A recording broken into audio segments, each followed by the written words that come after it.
nous donne l'exemple d'un homme d'origine africaine et Allah Ta'ala met en avant la sagesse de cet homme. Allah Ta'ala considère cette personne pour sa hikmat. Et Luqman était surnommé Luqman al-Hakim.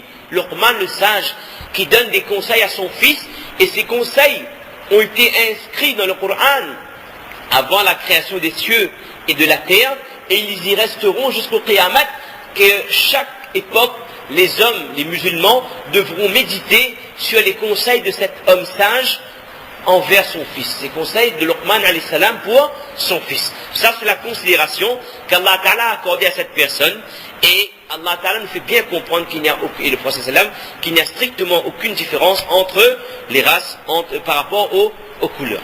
Donc ça c'est le résumé de ce qu'on a dit. On a vu que le prophète sallam était entouré de personnes qui étaient arabes ou d'origine africaine comme Bilal ou alors comme Suhaib qui venait de Rome, qui venait de l'Occident, il était de peau blanche et Salman al-Farisi par exemple radiyallahu ta'ala était de Perse et ces personnes sont devenues parmi les plus grands des Sahaba malgré le fait qu'ils n'étaient pas originaires d'Arabie, qu'ils ne descendaient pas de grandes tribus arabes. Et ça c'est un message extrêmement fort que l'islam nous fait passer, cette notion d'égalité entre les races. Et la notion d'égalité, comme on l'avait dit pour la salat al-Jumu'ah, elle se retrouve également dans les actes d'adoration. Lors de la salat en Jamaat, par exemple, le premier saf n'est réservé à personne. Il n'a jamais été dit que le premier saf est réservé à telle famille ou telle personne. Là, wallah. Celui qui arrive a le droit de s'asseoir. Et vous savez ça étonne beaucoup de gens. Lorsqu'on fait les visites guidées de la masjid, on explique ça aux gens qui viennent visiter la masjid.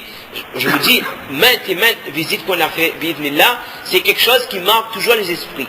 Les gens ils sont étonnés de voir lorsqu'on dit que dans un même saf, vous allez trouver le chef d'entreprise, vous allez trouver son salarié, vous allez trouver le chômeur, une personne qui vient d'arriver, qui n'a aucune situation, tous dans un même rang. Parce que devant Dieu, nous sommes égaux.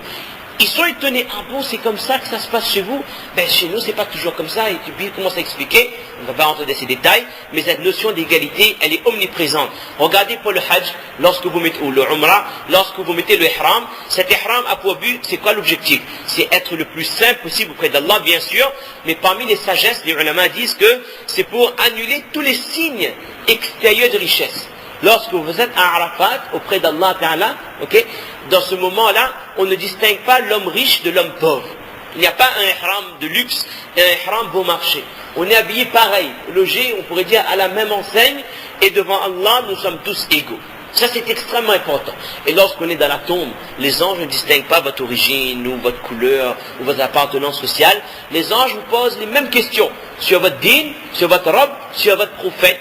Et puis la tombe est un jardin du paradis ou un jardin du paradis ou un trou de l'enfer, pardon. Et c'est quoi les critères pour que ce soit l'un soit l'autre? C'est la piété et les bonnes actions. Rien d'autre. Riche, pauvre, grand bonhomme, petit bonhomme, chômeur, chef d'entreprise, les anges ne connaissent pas ça. Ils connaissent votre iman et vos a'mal salihah. Et puis on avait parlé de la notion de parité entre hommes et femmes. On avait dit que lorsque Allah Ta'ala dit dans le Coran, le verset qu'on a cité, Man amila salihan min dhakarin aw untha wa huwa mu'min, ce verset, cette notion de parité, aujourd'hui on court après dans les entreprises. Parité entre hommes et femmes n'est toujours pas respectée dans les rémunérations. Mais Allah Ta'ala nous fait comprendre que ce soit un homme ou une femme qui accomplit une bonne action, Allah Ta'ala rétribue de la même manière. Il n'y a pas de distinction dans les sawab. Et il y avait une petite zone obscure qu'on a tenu à éclaircir légèrement concernant l'héritage. Lorsqu'on dit que pourquoi dans l'islam les femmes héritent moins que les hommes, elles ont la moitié de la part de l'homme, êtes-vous misogyne ou autre chose? On dit qu'il faut resituer dans le contexte. Dans le contexte, ce qui incombe à l'homme dans l'islam n'est pas ce qui incombe à l'homme de la société en Occident 2008, dans la société où on vit. Dans l'islam, l'homme se doit d'assurer le logement, la nourriture, les habits de la femme. C'est-à-dire toutes les dépenses de la maison reviennent à l'homme. Un mari, comme on l'a dit midi, ne peut pas dire à sa femme que moi je paie l'électricité, toi tu payes l'eau. Ou alors moi je mets l'essence de la voiture, toi tu payes le gaz. Ou moi j'achète le poulet, toi tu achètes le bœuf. On n'a pas le droit. Parce que ce qui incombe les huquq, les droits qui incombent au mari sont ce qu'on vient de citer. et un mari ne peut se dégager de ses droits. Sauf si la femme est aisée, elle dit que j'ai envie de parler. Ça c'est autre chose. Maintenant, ce qui est superflu, parce que je crains qu'une dame qui entend ça, elle va dépasser les bornes. Ce qui est superflu, au-delà de la consommation, d'accord? On parle par exemple des courses de supermarché. Par exemple, madame, il veut manger, je sais pas, ma langouste tous les semaines, ou des camarons gros calibre comme ça, ou je sais pas quoi. Elle a l'habitude depuis qu'elle était jeune fille, d'accord? Bon, là, il y a un juste milieu, d'accord? Donc, toujours, selon le urf, les habitudes dans les localités, le juste milieu, en concernant les dépenses pour la nourriture, pour la maison, cela incombe totalement à l'homme. Et la femme, elle n'a pas déboissé un sou, 1 euro. C'est pour ça que l'homme a une part plus importante dans l'héritage que la femme. C'est tout à fait compréhensible dans ce contexte de responsabilité qui a été fixé par l'islam. Mais aujourd'hui, il y a des femmes, moi j'en connais, des personnes converties.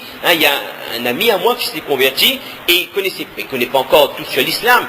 Et il était outré, et sa femme est une fille musulmane originaire de La Réunion. Il était outré, il dit que mon époux ne veut pas participer de le loyer. Le monsieur travaille et la femme travaille. Elle dit, ouais, madame elle veut pas donner une part pour le loyer. Je dis, mon frère, tu t'es marié, tu t'es converti, pardon, tu es musulman, mais il faut connaître c'est quoi ton devoir en tant que mari. Tu n'as pas demandé à ta femme de participer de le loyer. Là, j'ai expliqué les devoirs du mari, et là, il a compris. Mais je vous assure que chez certaines personnes, je vous assure que les femmes ne travaillent pas par plaisir. Elles travaillent parce que le mari exige d'elles de contribuer pour les dépenses de la maison. Chose qui est impossible et inconcevable dans l'islam. Alors maintenant, ça c'était un récapitulatif, 18 minutes, on se limite toujours à 35 pour faciliter le nizam de la masjid. Alors maintenant, autre apport important de l'islam. Pourquoi on est en train de citer tout ça? C'est pas juste pour dire que dans notre passé il y a eu telle chose, non. C'est pour qu'on soit fier d'être musulman. Ça c'est important. Beaucoup de gens considèrent que être musulman est incompatible avec l'émancipation, alors avec le progrès, ou avec l'affirmation de sa personnalité. Que si vous êtes musulman, vous ne vous affirmerez jamais dans la société. C'est une religion rétrograde. Donc, on a un complexe d'infériorité dès le départ par rapport à ceux qui ne sont pas musulmans. Parfois, on se sent inférieur parce que je suis musulman, je suis moins bien qu'eux. Il faut savoir que ce que notre prophète sallallahu alayhi wa sallam a apporté, ce n'était pas que la salat dans la masjid et les autres ibadat.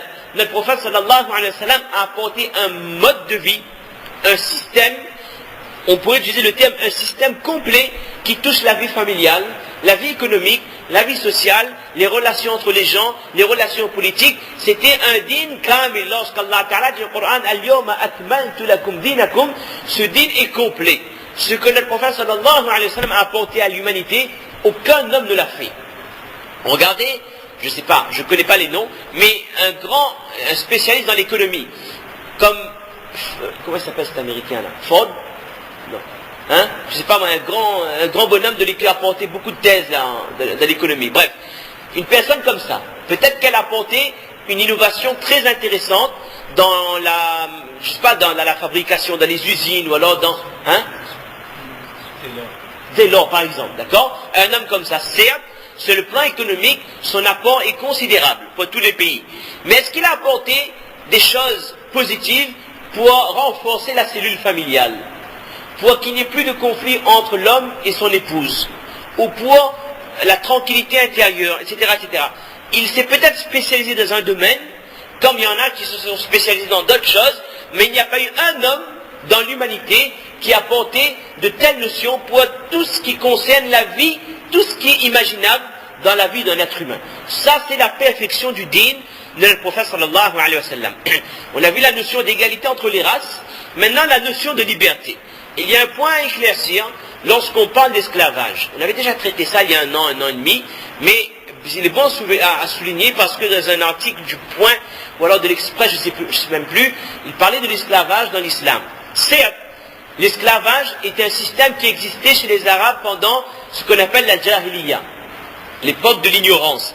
Et lorsque le prophète sallallahu alayhi wa sallam est arrivé, c'est-à-dire il est devenu prophète à l'âge de 40 ans, le prophète sallallahu alayhi wa sallam, il a axé son action par rapport à l'esclavage sur 2 points.